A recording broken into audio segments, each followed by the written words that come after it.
चलिए आज क्लियर आ रहा है तेरे इसमें, पता नहीं कैसा। अच्छा ये बंद है इसलिए आ रहा है। अच्छा इसलिए अच्छा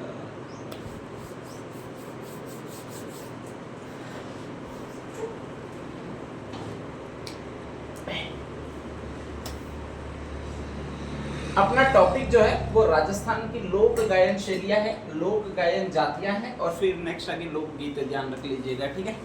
ये राजस्थान आर्ट एंड कल्चर के टॉपिक है। राजस्थान आर्ट एंड कल्चर के टॉपिक है मतलब आपके आसपास जो भी घटनाएं हो रही है वो आती है, ठीक है। विवाह में वगैरह जाते हो तो फूट बनकर भाखड़े कब आएंगे ये इंतजार नहीं करता है, बल्कि देखना है कि भाई लोग क्या क्या कर रहे हैं। इंपॉर्टेंट ये है, ध्यान रख लीजिएगा, ठीक है। मैंने बोला कि आंखें और कान खुले रखने तो ये सारी चीजें पॉसिबल है, ठीक है। वैसे आपके अभी तो बहुत कुछ अच्छा हो रहा है। कल ये एग्जाम का रिजल्ट आया और जिसमें सीटें थी कितनी थी, शायद 7,000 थी, 6,700, और 4 लाख छोरे पास कर दिए। कोई निराशा होनी नहीं चाहिए किसी को, ठीक है। सारे पास है। गजब गजब के आरएसएस भी एक्सपेक्टेशन गजब के नए प्रयोग कर रही है, और उसमें सबसे ज्यादा चैलेंज आपको ही दे रही है कि पहले लोग कहते थे कि अगर मेहनत करते हो, ठीक है, तो कामयाबी अब अवश्य मिल जाती है। अब तो ये आरएसएस भी बोर्ड वो इसको जुटला रहा है, कह रहा है भले कितनी भी मेहनत कर लो किस्मत को घंटा भी फर्क नहीं पड़ता।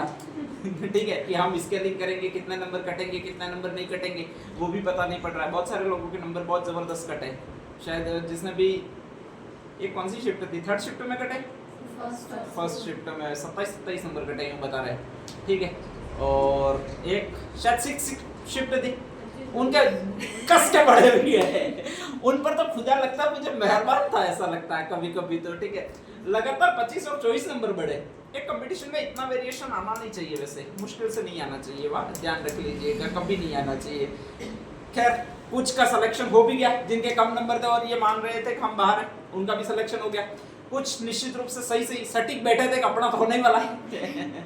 उनके तो पता नहीं 6,000 के आसपास रैंक आई है, 4,000 की किसी के आई है, किसी की 3,000 पे आगे रैंक आई है, तो बहुत दूर ले जाया जा रहा है। खैर क्या करते हैं वो, अपन को क्या लेना देना, लास्ट यही हाथ में पढ़ना है। बाकी कुछ भी हाथ में नहीं है, ठीक है। प्रयोग बहुत ज्यादा हो रहे हैं अब की बार, ऐसा लगता है। हमारे जमाने में सारी ये चीजें नहीं थी। मुझे तो आत्माराम भिड़े का जमाना बहुत अच्छा लगता है, होता ही नहीं था ऐसा कुछ, कंपटीशन दिया और फ्री हो जाते थे। लेकिन आजकल नए नए प्रयोग हो रहे हैं, नए नए प्रयोग में धोखे भी बहुत हो रहे हैं, ऐसा लग रहा है, ठीक है। खैर छोड़िएगा। राजस्थान में लोक गायन की शैलियाँ, और उसमें आपकी 4 गायन शैलियाँ। पहली कौन सी है, मांड, दूसरी मांगणिया, तीसरी लंगा, और चौथी कौन सी है भी आपके, तालबंदी, ठीक है। ईस्टर्न राजस्थान मतलब पूर्वी राजस्थान में मैंने एक ही लिखी है, कौन सी लिखी है आपके, तालबंदी। वेस्टर्न राजस्थान में 3 गायन शैलियाँ लिखी है, जिसमें एक तो मांड है, एक मांगणिया, और तीसरी कौन सी है भी आपके, लंगा है। ऐसे कैसे, ठीक है। ये मामला यूं अक्षर लिखा है वैसे ही याद रख लीजिएगा आप लोग कि मामला में एक म शब्द है, दूसरा भी म शब्द है, और तीसरा भी ला शब्द है, ठीक है। यहाँ पर आपके स्पेशली प्रदेश आता है वो बीकानेर आता है, तो बीकानेर जैसलमेर साइड मांगणियार ज्यादा है, वो एक गायन शैली अपनाएंगे, वो मांगणियार गायन शैली कहलाएगी। फिर यहाँ पर आपके स्पेशल प्रदेश आता है वो जैसलमेर आता है, और इसी को आपके कहा जाता है, वो ये प्रदेश कहा जाता है, कौन सा, मांडवी। इसी को और कहा जाता है, वो आपके कहा जाता है थली प्रदेश। इसी को और कहा जाता है, वो आपके कहा जाता है वल्लभ प्रदेश, ठीक है, ध्यान रख लीजिएगा। तो ऐसी कंडीशन में कहा जाता है कि यहाँ पर मांड गायन शैली चलती है। और तीसरी इधर साइड, जैसलमेर तो है ही सही, लेकिन इधर नीचे वाला जिला जुड़ जाता है। जैसलमेर के नीचे वाला जिला कौन सा है, बाड़मेर, ठीक है। तो ये मामला वाले हैं, पहले मांगणियार है, फिर मांड है, फिर ला वाले लंगा जाती है, और ये 3 गायन करते हैं अलग अलग। इनकी शैलियाँ, हर चीज में शैली बदलेगी, ठीक है। आपने जैसे किसी की आप गायिका मतलब गीत सुनोगे तो हिमेश रेशमिया गाता था, वो नाक से गाता था, ठीक है। कोई आपके स्पेशली सुर से, कंठ से गाता है, ध्यान रख लीजिएगा। किसी की आवाज ऐसी होती है वो दांतों से दबी हुई आ रही हो, ऐसा लगता है। तो ये सारी अलग अलग शैलियाँ बनती है, ध्यान रख लीजिएगा। सबसे पहले जाती है वो ये है आपकी, कौन सी है आपके, मांगणिया। और मांगणियार जाती है वो जैसलमेर बीकानेर में अब अधिकतम पाई जाती है। पहला शब्द ही लिखा है वो ये शब्द लिखा मांगणियार, और मांगणियार का मतलब क्या हो जाएगा, मांग के खाने वाले, ठीक है, ध्यान रख लीजिएगा। तो कहा जाता है मांग के खाने वाले जो भी लोग थे वो घरों में मांगने के लिए जाते थे, भीख मांगने जाते थे। भीख मांगने जाते थे तब कुछ चीजें अपने पास रखते थे, स्पेशली छोटे ढोल वगैरह अपने पास रखते थे, और वो जब जाते थे तो बहुत गायन करते थे, ठीक है, ध्यान रख लीजिएगा। और जब गा कर मांगते थे तो उसी से उनकी एक शैली प्रस्तुत हुई, जिसको कहा जाता है आपकी ये शैली, नाम कौन सा भी आपके, मांगणियार। अब नेक्स्ट आगे, भीख देने वाला उसको प्रभावित करना है। यहाँ पर जब प्रभावित करना है तो ज्यादातर आपके करुण रस में गाया जाएगा, ठीक है। ये 2 दिन से भूखा हूं कुछ दे दे माई, 3 दिन से भूखा हूं कुछ दे दे माई, 4 दिन से भूखा हूं कुछ दे दे माई। अब इसमें अगर रोते रोते गाएगा तो आप दे दोगे कि हाँ बाबड़ा भूखा होगा। अगर हंसते हंसते गाएगा तो मुआ कमाते मोता में हमने तो खतरनाक लैंग्वेज होती है, ठीक है। तो ऐसी कंडीशन में कहा जाता है जो भी मांगने आने वाले लोग होते हैं उनका करुण रस में गाना अनिवार्य होता है। तो ये अलग अलग एक्सपेरिमेंट करते हैं कि कैसे लोगों को खुश किया जाए, ठीक है। और अलग अलग एक्सपेरिमेंट करते हैं। तो मैंने एक दिन राग और रागिनियों की संख्या बताई थी। टोटल राग कितने बताए थे मैंने? 6 राग बताए थे। और रागिनियां कितनी बताई थी भाई आपके? 36 रागिनियां बताई थी, ठीक है। तो 6 राग और 36 रागिनियों में जो गायन किया जाता है वो इन्हीं के द्वारा किया जाता है। कौन से द्वारा भाई आपके? मांगणियार जनजाति द्वारा। स्पेशली ये हिंदू है, हिंदुओं का काम कभी मांगना नहीं रहा, ध्यान रख लीजिएगा। सिर्फ हिंदुओं में भी एक जनजाति को छोड़कर जिसका नाम है कंजर जनजाति, बाकी हिंदुओं का काम ऑब्वियसली मांगना रहा नहीं है, ठीक है। हाँ, ये डोली वगैरह जितने थे वो ऐसे ही आते थे निम्न वर्ण में, तो उनका काम रहा है, बाकी रहा नहीं है, ध्यान रख लीजिएगा। तो ऐसी कंडीशन में ये जाति पहले मांगती नहीं थी, लेकिन कहा जाता है कि औरंगजेब ने आक्रमण किया पूरे भारत पर। उसने कई जगह पर मुसलमान हिंदुओं को मुसलमान बनाया और इन लोगों को भी जबरन मुसलमान बना दिया। जब मुसलमान जबरन बना दिया तो इनको समाज ने बहिष्कृत कर दिया, और जैसे ही समाज ने कहा जाता बहिष्कृत कर दिया तो इनके पास कोई रोजगार रहा नहीं, और जैसे ही रोजगार नहीं रहा तो ये मांग कर आपके खाने लगे, और इसीलिए एक जाति की उत्पत्ति हुई जिसका नाम है मांगणियार, ध्यान रख लीजिएगा, ठीक है। अब इसमें जो भी लोग आएंगे वो मांगणियार आएंगे, और 2 बहुत फेमस नाम इनके चलते हैं। एक तो चलता है वो ये चलता है साकर खान मांगणियार, और एक और चलता है उसका ये नाम होता है आपके स्पेशली कौन सा खान होता है भाई आपके? सद्दिक खान मांगणियार। साकर में का आता है बीच में, ध्यान रख लीजिएगा। तो जो का आता है उसमें तो ये कमायचा बजाते हुए मांग कर खाने वाला है, और जिसमें खा आता है वो आपके खड़ताल बजाते हुए मांग कर खाने वाला है, ठीक है। दोनों फेमस का, एक तो कमायचा बहुत फेमस बजाता था, एक खड़ताल बहुत ज्यादा फेमस बजाता था। तो इसको तो कह दिया वो कमायचा का जादूगर कह दिया, और इसको जो कह दिया वो आपके खड़ताल का जादूगर कह दिया। खड़ताल का मतलब 2 हाथों में आता है, आपके स्पेशली लकड़ी के टुकड़े होते हैं और एक दूसरे से टकरा कर बजाया जाता है। जो भी इंद्र देवता आते हैं रामायण नारायण करते हैं, साला रामायण कहाँ करते हैं, ठीक है, ध्यान रख लीजिएगा। तो नारायण करते हुए जो भी इंद्र देवता आपके बजाते हैं वो वही खड़ताल है, ध्यान रख लीजिएगा। क्या हो गया? तो मैं कौन से बहुत देवता कहता हूँ?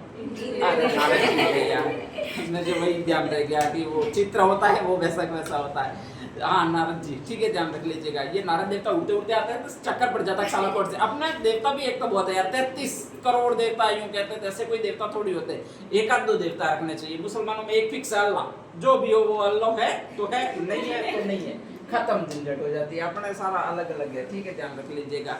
तो ये आपके पूरी गायन शैली है इनकी, वो मांगणियार गायन शैली कहलाएगी, ठीक है, ध्यान रख लीजिएगा। मांगते समय है 6 राग और 36 रागनियों का प्रयोग है, बार बार आवाज बदल के मांगना इनमें मैन है, और 2 मैन इसके उस्ताद है, एक तो साकर खान है, एक कौन सा है? सद्दिक खान है, ठीक है, ध्यान रख लीजिएगा। और लगभग ये जाति है वो मुस्लिम जाति है, ठीक है। नेक्स्ट आगे अगली इधर वाली जाती है, इधर वाले से इधर वाला पहले ले लेता हूँ। ये एक गायन शैली है जिसका एक नाम है आपके, और इसका जो नाम है वो तालबंदी गायन शैली कहलाती है, ध्यान रख लीजिएगा, ठीक है।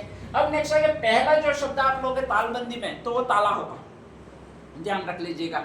और बंदी का मतलब बंद, ताला बंद करके गायन शैली है, मतलब गीत गाना। मतलब कहां पर गीत गाना?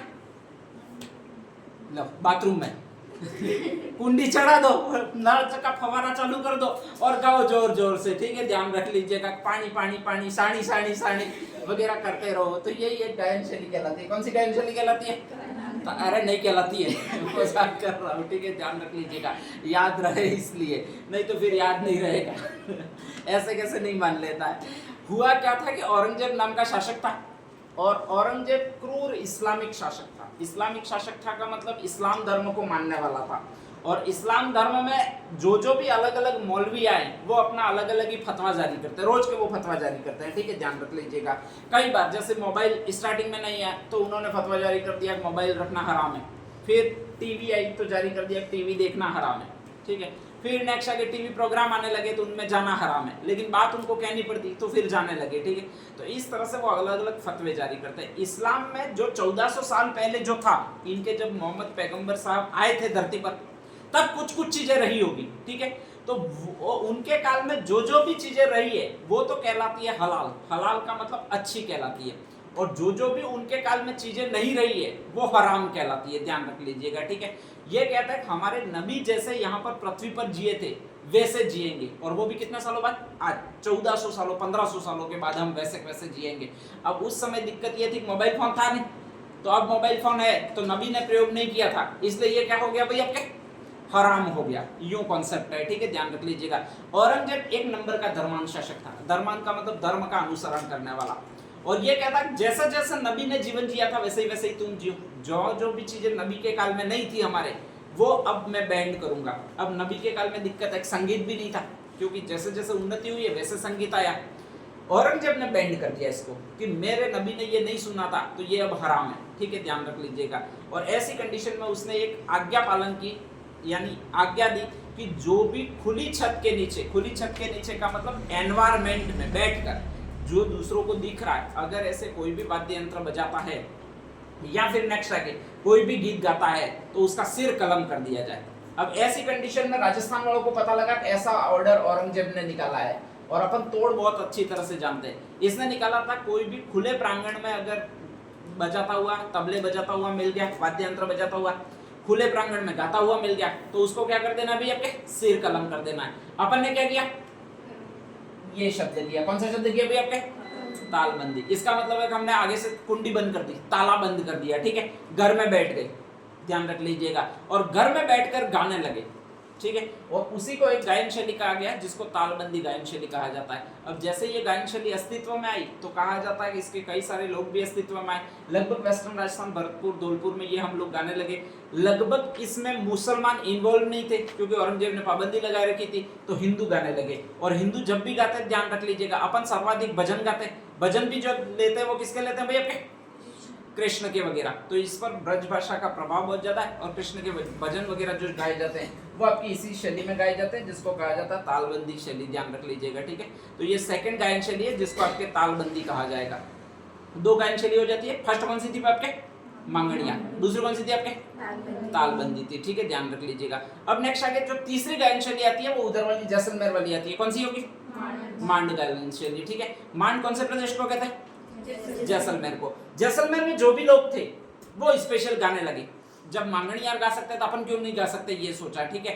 मांगणियार जब भीख मांगते थे तो अलग अलग कला क्षेत्र में गाते हुए भीख मांगते थे, तो उन्होंने कहा जाता अपनी कला शैली में, अपनी शैली में भीख मांगनी स्टार्ट कर दी, यानी मांड गायन करना प्रारंभ कर दिया। और कहा जाता है वहां पर बहुत अच्छी गायन शैली यानी गीत विकसित हुए उनकी स्पेशल लैंग्वेज में। जैसे अपने गीत है बागड़ी में है, वैसे वैसे उनकी लैंग्वेज में मारवाड़ी में गीत गाने शुरू किए, इसी को मांड गायन शैली कहा जाता है, ठीक है। धीरे धीरे कहा जाता है कि ये राजाओं के प्रभाव में आया, राजा लोग यहाँ पर थे राजपूत, उन्होंने इस कला को संरक्षण दिया। और सबसे पहले 3 गायिकाएं आई मेन में। आपकी एक तो आई है वो अल्लाह जिलाबाई, जिसका नाम आपने सुना होगा, बहुत खतरनाक एक गीत लिखा, नाम कौन सा, केसरिया बालम, आवो नहीं मारा पधारो मारे देश वगैरह का गीत लिखा, वो आपके एक फेमस इसी में लिखा है, कौन सी शैली में लिखा है, मांड गायन शैली में लिखा है, ठीक है। दूसरी एक और हुई जिसका नाम है जमीला बानो बेगम, ध्यान रख लीजिएगा, सेकंड नंबर की हुई है। इसी के साथ जौपरी एक गवरी देवी हुई है, एक गवरी देवी बीकानेर वाली, एक गवरी देवी पाली वाली, ठीक है, ध्यान रख लीजिएगा। और तीसरी मां नाम से एक और हुई है जिसका नाम है मन्नो बेगम। कौन सी बेगम है भाई आपके,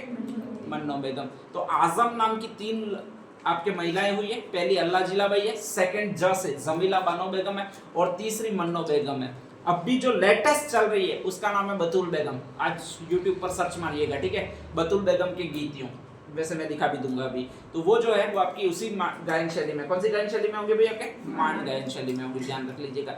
मांड गायन शैली जैसे ज्यादा चली तो इसके नीचे वाले क्षेत्र में प्रभाव आया, मांगणियार ऊपर, लंगा नीचे, और उस लंगा नामक एक फिर जाती है, ये हिंदू थी, हिंदू से ये भी कन्वर्ट हुए, वो मुसलमानों में कन्वर्ट हुए। मांगणियार थे, उनको जबरदस्ती कन्वर्ट किया गया, और वो किसने कन्वर्ट किया, औरंगजेब ने, ये ठीक है। इनको जबरदस्ती कन्वर्ट नहीं किया गया, ये लालच के रूप में कन्वर्ट हुए, ध्यान रख लीजिएगा। तो ये जो लोग हैं वो बाड़मेर में रहते हैं, स्पेशली कहा जाता है कि लंगा में ग आता है तो एक शब्द है जोगमाया, इसमें भी ग आएगा, जोगमाया की पूजा करते हैं। और जोगमाया किसकी देवी है, अपने हिंदुओं की या मुसलमानों की, हिंदुओं की देवी है। तो कहा जाता है जोगमाया की पूजा करने लगे, लेकिन गाते थे वो मांगणियारों की नकल करते थे, ध्यान रख लीजिएगा, ठीक है। तो ऐसी कंडीशन में जो गीत गाने लगे वो मांगणियारों की नकल करके गाने लगे। मांगणियार मुसलमान है तो मुस्लिम शैली में गाने लगे, और इसी को कहा जाता है आपके स्पेशली ये जो है वो आपके एक गायन शैली और है जिसको कहा जाता है लंगा गायन शैली, ठीक है, ध्यान रख लीजिएगा। अब इसमें एक शब्द और हो जाए ल से लचक, ठीक है। तो दो वाद्य यंत्र ये प्रयोग करते हैं, मांगणियार वाले दो वाद्य यंत्र प्रयोग करते थे, जिसमें एक का नाम तो क से था, क से नाम कौन सा था, कमायचा, ख से नाम कौन सा था, खड़ताल। ये पहले ही वाद्य यंत्र का प्रयोग करते हैं जिसका नाम कमायचा है, ठीक है। और दूसरा खड़ताल की जगह सारंगी का प्रयोग करते हैं। तो ये है वो आपकी इधर वाली गायन शैली है जिसको कहा जाता है लंगा गायन शैली, ध्यान रख लीजिएगा, ठीक है। तो ये चार गायन शैली आपके पूछी जाती है कि इसमें कौन कौन से क्षेत्रों में प्रचलित है, इसके फेमस कलाकार कौन है और कौन से वाद्य यंत्र प्रयोग किए जाते हैं। अब इसमें से क्वेश्चन गलत नहीं जाना चाहिए, ये ध्यान रखना है। तो फर्स्ट हेडिंग डालिए, कौन सी डाल रहे हो,